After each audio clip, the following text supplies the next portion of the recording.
This is part 2 of the chapter Thermodynamics. We are done with the basic concepts of thermodynamics. Let us now understand reversible and irreversible processes. What is the meaning of this, and how do we understand this in detail? Alright, so a process that is reversible process is a process that is carried out infinitesimally slowly. Okay, so infinitesimally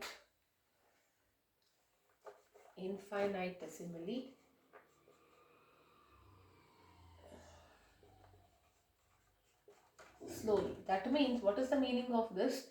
To the smallest possible extent. Okay, you are carrying it out really, really slow, such that the driving force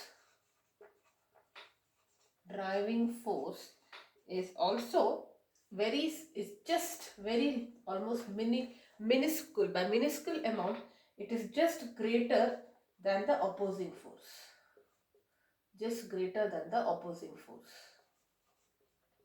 Okay, so what is the meaning of this? All right. So it is a process. Now, in simple words, it means that once you get A to B, let us say from A you are getting B, at any stage I can get back my A. That is the simple meaning of this. But if I have to achieve this, what I should do? The change from A to B has to be done very, very slowly. Okay, so this is the driving force which is driving the uh, product A to form B. Slowly, slowly it should happen. And whatever force, it is just greater than the opposing force. At every step, like for example, if you say you are applying force here, now imagine a situation where the forces were equal. Now you are applying a little greater force. This little greater should be really, really, really smaller amount. It should be just greater, so that at any point you can go back to the previous condition. Okay, so that is what we call as a reversible process. So at all stages, the driving force is just greater than the opposing force, but by a minuscule amount. The system remains in equilibrium with the surroundings. So what are the characteristics of reversible? System is in equilibrium with its surroundings. That means it looks like nothing is happening, but actually there is something which is continuously happening with the system and the surroundings. Let us say system is giving 10 joules of heat to the surroundings. The surroundings is also giving 10 joules of heat to the system. So that means it is in a state of equilibrium. It looks like nothing is happening, but actually there is happening. Okay, and this is a very, very slow process. Alright, now in reality there is nothing called as reversible. So it's just an imaginary process. A process in which the change of system occurs from an initial to final state in a single step at a very faster rate, and it cannot be reversed, is what we call as a irreversible. So A to B, it just happens in one step and you cannot reverse it back. That is what we call as an irreversible reaction. Alright, now all the naturally occurring processes like flowing of water from a region of high level to low level, heat transfer from hot to cold body, flow of current from a region of higher potential to lower potential, all of them, combustion, all of them are irreversible in nature. Now, if everything is irreversible, then why do we need to study about reversible? Because reversible reactions will help you to understand the concept of thermodynamics a little better. I mean, it becomes easier for you to understand the dynamics, the thermal aspects in the case of reversible reaction, which can later then be applied to an irreversible reaction. Alright, so first let us try to understand with an example how do we feel reversible reactions. So let us say there is a container and there is a piston. This container is filled with gas, some kind of gas. Okay, and this is my piston. This piston is frictionless, massless and all that, and it can be slided easily. Now this gas will have a pressure P. Inside the gas molecules collide and there will be a pressure P. Let me say external pressure. This is outside to the surroundings. So this is P external. Now when P external is equal to P, okay, what will happen? The piston will be stable, or in other words, the piston is not moving. It is at one position. Now let us say I lower the external temperature. I lower P external by an amount P external minus dP. With a small amount, by a minuscule amount, I am going to reduce it. Okay, so that is P minus dP, or because both are equal. Okay, so let us say originally this was 100 and this was also 100. So the piston was not moving. Now this will be 100 minus, let me say 1 or something. Okay, it should be lesser than that. So then what happens? Because this pressure is lesser now, outside is lesser and here it is more, because I have reduced this by this amount, correct? So because the external pressure is lesser, because I have reduced that external pressure by a small amount, comparatively internal pressure is more. So pressure, you know the flow of pressure from high pressure to low pressure. So what will happen? This piston will slightly kind of expand. Okay, so from its initial position it will expand. Right? Now the piston will move up and the gas will expand by a small amount. Correct? Now if the pressure on the piston is kept very smaller than the gas, the expansion will continue in a reversible manner. So what will happen? Furthermost, if you think that this pressure is going to be greater, lesser, again it will expand, again it will expand. Okay, so every time there is a difference in the pressure, the piston will move in the direction such that the pressure is equalized. Suppose I say for some reason the pressure here is lower, then the piston will start coming downwards. Alright, so the be it expansion or be it compression, the process happens in a thermodynamically reversible manner. So it is not just that you can expand, at any stage you will be able to contract or compress as well if the pressure inside is going to be lesser than the pressure outside. So if the pressure, now that is an example for reversible in slow steps, slow, okay, or slow. In steps it happens, correct? Now if the same process is happening in such a way that the piston is made much smaller than the pressure, let us say the pressure is much smaller, not by a small amount, let us say the pressure is dropping by 100 minus 20 or something, then the gas will expand at a faster rate. If it is 1, slowly it will expand.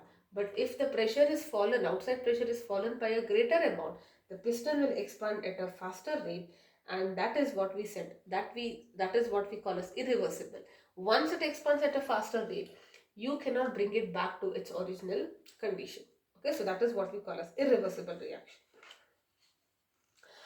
Alright, so that is about reversible and irreversible. Let us also understand the definition of heat. You know heat is a form of energy, but what is so specific about heat is that it is an energy which is transferred between two bodies at two different temperatures. Let us say I have a body at 100 degree and I have a body at 150 degree. So there is a difference in temperature. Heat will flow from the body of a greater temperature to a body of a lower temperature.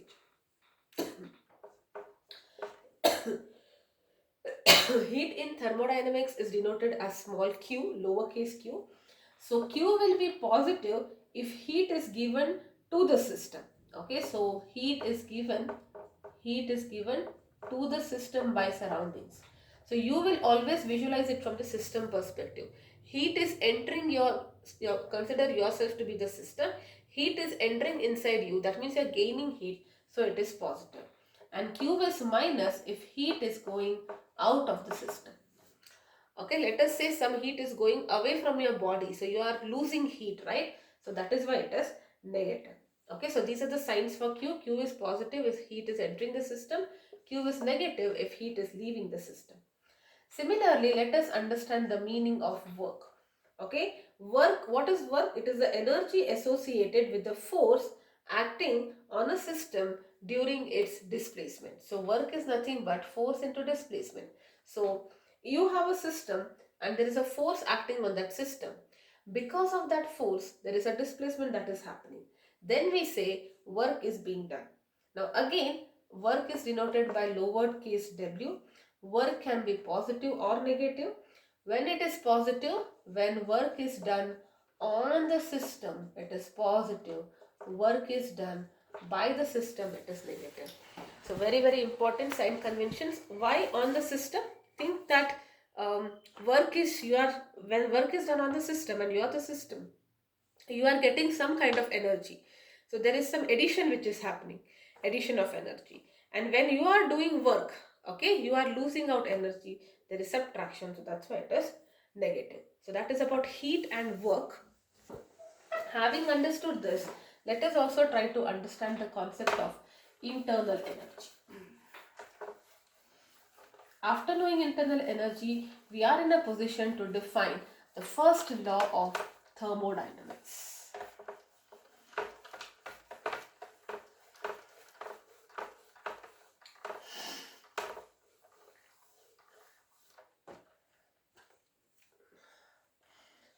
Okay, internal energy is denoted as capital U.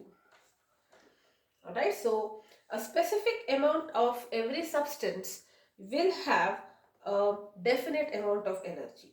So what is this internal energy? It is the sum of all energies inside a system, in simple words. Now if you consider your body to be a system, whatever energy is inside you, like the food that you eat is maybe digesting and releasing some energy because of respiration. You already might have had stored energies in the form of ATP, and let us say you are doing work, so energy is going. Whatever energy is there, sum of all the energies inside a system is what we call as internal energy. So it may be the sum of the kinetic energy plus repulsion or attraction energy, alright, potential energy. So sum of everything, all possible energies within a system is what we call as internal energy, denoted by U. It may be because of rotation, vibration, so many, whatever format. If it is doing electrical work or something mechanical work, there may be mechanical energy in the form of potential and kinetic energy. Alright, now if generally we say in the case of reaction, R is the reactant which is turning into product. So if you say UR is the internal energy of the reactant, UP is the internal energy of the product, what is the change in internal energy? The reactant has changed into a product, so what will be the change? It is always given as UP minus UR. Alright, so it is a state function. We have already discussed this. State function means it only depends on the initial and final state and not on the path, correct? And it depends on the amount of substance present, nature of substance. So definitely it is going to be your extensive property, correct? So let me write it. It is a state function. It doesn't depend on how you are getting that much of energy. You just have this much of energy. Okay, so path is not important. And second, it is an extensive property. Okay, so extensive is nothing but which is dependent on the amount of substance. If the amount of substance is more will be the internal energy. Alright, now internal energy can change in three ways. Alright, so what will happen? It can be done in two ways rather, or three ways I should say. Okay, so first is the case when work is doing done, okay, by doing mechanical work. Like you say there is a glass and there is a stirrer. Okay, so you kind of stir it or churn it. Now there is no heat involved here, heat is kept constant, but because you are churning it, you are giving that agitation, your hands are doing work, it rises the temperature here, correct? So this temperature will be risen because of the work which is being done, and because the temperature is risen and there is work which is being done, there will be a change in the internal energy. Okay, so what will be the change in the internal energy? U final minus U initial. So work, by doing work, or if work is done on the system or by the system, there will be a change in the internal energy. Now imagine you as a system, you are doing work, that means you are losing some energy. So isn't your internal energy changed now? You have lost some energy. Or if work is being done on you, like in the sense you are eating food, or somebody imagine is giving some energy to you, so work is done on you, even here the internal energy is increasing, but that is still a change. Alright, so internal energy can be changed or achieved by when work is done. Second one, when electrical work is done, like you pass electric current, and then temperature increases. If temperature increases, there will be a change in the what is that internal energy. Alright. Now, one is because of work and next it can also be because of heat. Alright. So if you imagine you have a thermally conducting walls which can transfer heat. Alright. So now based on heat has entered or left the system, your Q, which is the denotation for heat, can be positive if heat has entered the system, and if heat has gone, left the system. Okay, so this is like heat has entered system, and Q will be negative if it has left or exited the system. Alright, so what do we see here is internal energy is achieved by both heat plus work done. Okay, and this itself is the mathematical statement of your first law of thermodynamics, which we will anyways derive. We haven't discussed the law of thermodynamics yet, but this is the mathematical statement of the first law of thermodynamics, which says that the change in internal energy, it is delta U. If there is a change in internal energy, it means that it can be achieved by heat, okay, if heat is entering or leaving the system, or it can be achieved by work. Even by doing work, your temperature will change, or by a combination of both.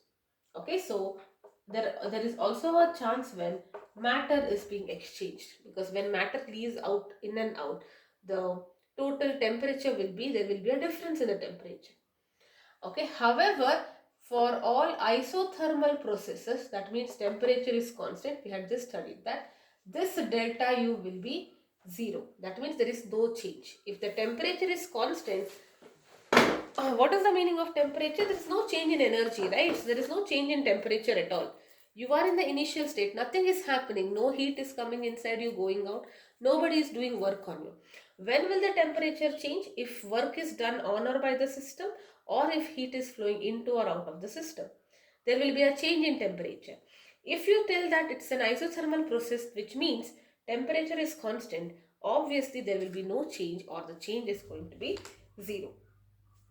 In reality, I cannot calculate the initial internal energy, final internal energy, and then delta U. Okay, it is not possible for me. Absolute values I will not know. I can only find the value of this delta U. Okay, change in internal energy is what I can find out, which we'll be discussing. But as such, I cannot find out the absolute values of internal energy. Alright, so this gives rise to the first law of thermodynamics. And what is the first law? This itself is the mathematical formula. But what will be the statement here? What it means? The total internal energy of an isolated system is constant. In other words, you have a system, it has some internal energy. The internal energy of a system and the surroundings is always a constant, which means energy can neither be created nor be destroyed.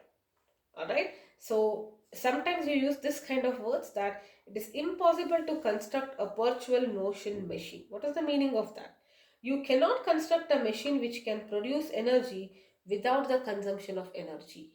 I cannot create something where, even the heart, for that matter, heart is beating, it is supplying blood to all other parts, it itself also needs blood, right? So I cannot just create a machine which is producing energy unless it itself tries to consume it. So whatever it has created, it will try to utilize it for its own purpose as well.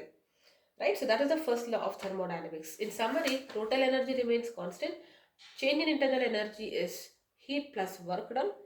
In this universe, the energies of the system and the surroundings together is constant.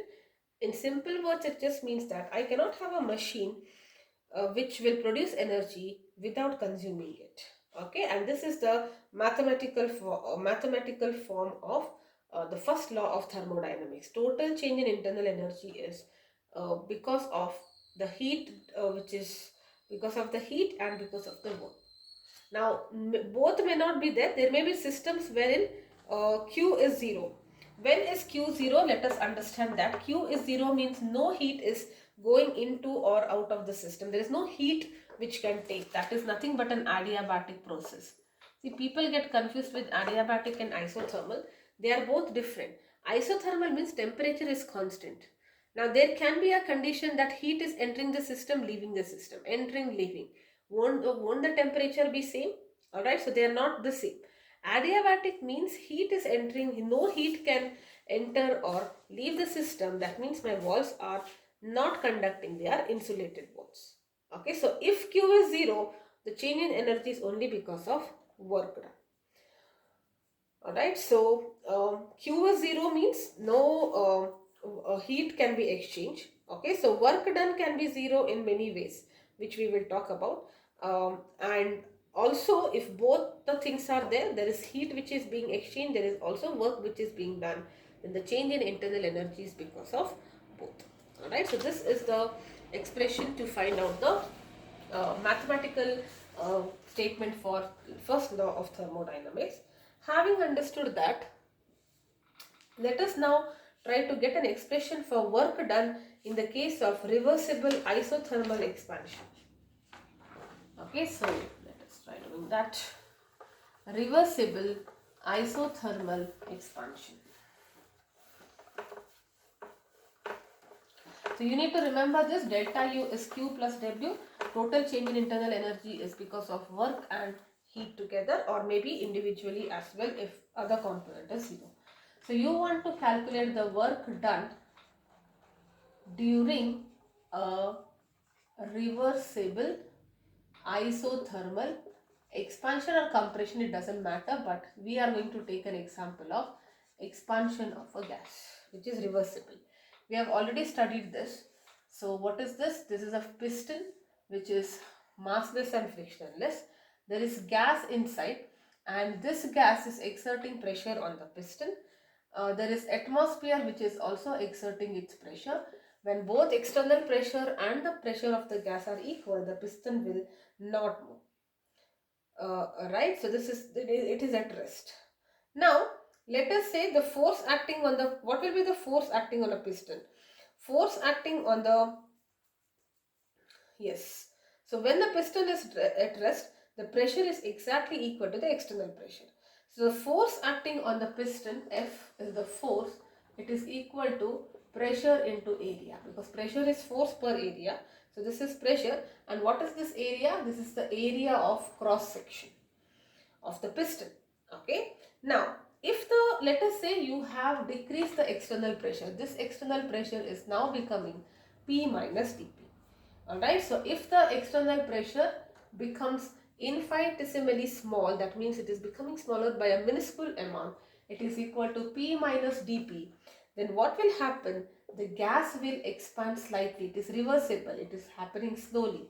It expands slightly and the piston moves up now. Right? Expansion is nothing but the piston is moving up through a distance dl. The piston moves up and it comes here. This distance is dl. Why does the piston move up? Because the external pressure has slightly dropped, internal pressure is more, so the extra pressure will make the piston move a little bit in the upward direction by a distance which is equal to dl. Alright, so we can also say that because the piston is moving, what is enabling the piston to move? We say that gas is doing some work in moving the piston. Okay, and if you consider this to be the system, we say work is done by the system. System is nothing but a system of gas. Correct? Now, what will this work done be? Work done is nothing but force into displacement, and force is nothing but pressure into area into displacement. Correct? So what is this? I can also write this. What is this pressure now? This is the external pressure, which is P minus dP into A into dl. Correct? So what will this be? This will be PAdl minus dPdl into A. No, minus dPdl. Okay, so now if you actually see this, what is this? This is 1 minute. So this is P into A into dl. Okay, minus dP into dP into A into dl. Correct? Now AdL is nothing but area into length. It is volume. So I will write it as PV, or I should write it as P delta V because it is dl. So it is P delta V or PdV, small one, minus this part I can ignore because the product of dP is very small. Okay, so that is what I get. Work done is P dV, but since work is done by the system, I will write it as minus P dV. So that is for a small change, right? What if there is a bigger change, or what is the total work done? Total work done will be negative integration from first position to the final position, or initial volume to the final volume, P dV. Alright, so this is nothing but minus P into V2 minus V1, which is minus P into delta V. This is the thing that you read. Okay, so for a reversible reaction, what is work done? Minus P delta V. Alright, so now let us also understand PV is nothing but, P into V is nothing but R into T. Correct? So I can also write it as, if I say this is the total work done, it is also minus V1 to V2 P into dV. Right? So this is what I get, and PV is equal to RT. So P will be equal to RT by V. Okay, so we know from the ideal gas equation this much. So this is RT by V. So what I'm gonna do, minus V1 to V2 RT by V into dV. Okay, so RT comes constant. So 1 by V is nothing but integral of 1 by V is log V, V1 and V2. Correct? So what will this be? This is nothing but minus RT log of V2 by V1. And if you just try to change it, this is to the base E. So if you want to change it to the common logarithms, you just have to multiply by 2.303 RT, and then you can write log V2 by V1. If there are n moles of the gas, you will just write 2.303 nRT into log of V2 by V1. Very, very important. What are you trying to do? The work done by a gas in the case of reversible isothermal expansion, that is P into delta V. Okay, so this is nothing but in differentiation of log V is 1 by V, integration of 1 by V is log V, and then you just have to apply the limits, and this is the process wherein you are trying to convert the base natural logarithm into common logarithms. Okay, so work done by a reversible isothermal expansion is equal to minus 2.303. It is P delta V I can use, or I can also write it in this format, minus 2.303 nRT log V2 by P1. If I know P, I can use this. Otherwise, I'll be using this. Okay, now having understood this, let us once write everything. The summary of this.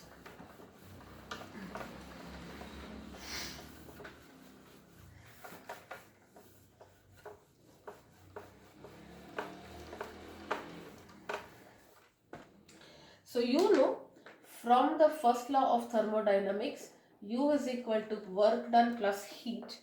Alright. So and now just now we wrote an expression for work done. It is P into delta V. So instead of work done, it is P into delta V. Now let us make a list. If you have, this is very important, isothermal reversible change,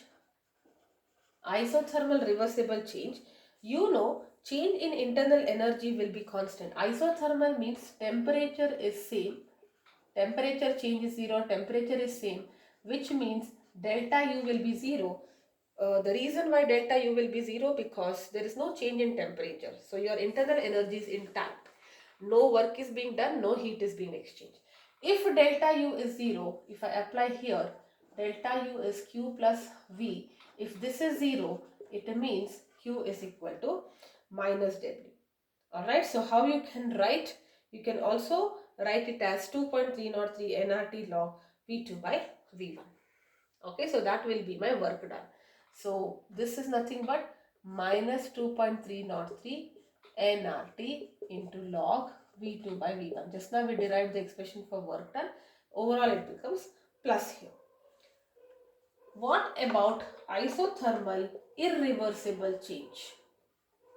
Okay, now when an irreversible change, also Q will be equal to minus W, and you cannot write it this way, nRT and all that. You will just write W is equal to minus P external into delta V. Okay, so that is what I'll be doing. Only when it is reversible, I can integrate and I will be getting this. This is only for reversible reaction. If it is irreversible, we will just use the regular reaction. What about at constant volume? At constant temperature we did. What about at constant volume? Constant volume means delta V is 0, no change in the volume. Correct? And if delta V is 0, work done is minus P external delta V. If this is 0, work is also 0. Correct? So what will be your internal energy? It is nothing but Q, because work done is 0. So if the volume is not changing, think about it. There is a piston, volume is not changing means what? Both the pressures are same. Correct? So there is no moving up and down. Right? So that means no work is done. Change in internal energy can happen only because of heat. Alright? Now there is something called as free expansion. What is the meaning of free expansion? You are moving the piston up to infinity. That is free expansion. That means P external is 0 in this case. And what will be your work done? Minus P external into delta V. Since this is 0, work done is also 0 and delta U is equal to Q here. So work, when is these two tells these two things tell you when work done can be 0. What is work done? Minus P dV or P delta V. Either when this is 0, work is 0, this is 0, work is 0. This is 0 when there is in free expansion, and delta V is 0 when it is carried out at constant volume. And it lasts for an adiabatic process. Alright, so if I have an adiabatic expansion, adiabatic means the walls are insulated and no heat can come in or go out. So in that case, delta U will be only because of work done. Okay, so if work is done by the system, internal energy will decrease. Work is done on the system, it will increase. Alright, so these are the special conditions.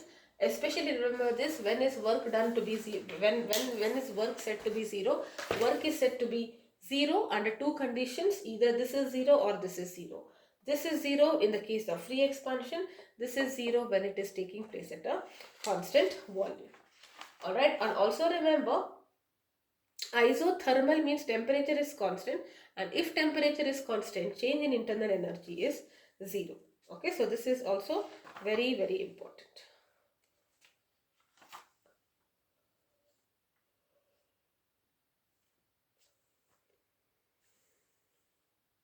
Okay, now maybe, yeah, I think we are done.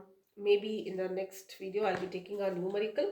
I have to just do enthalpy of, in general, what is the meaning of enthalpy, a heat capacity, a relationship between Cp and Cv, and how do you measure internal energy change and enthalpy change.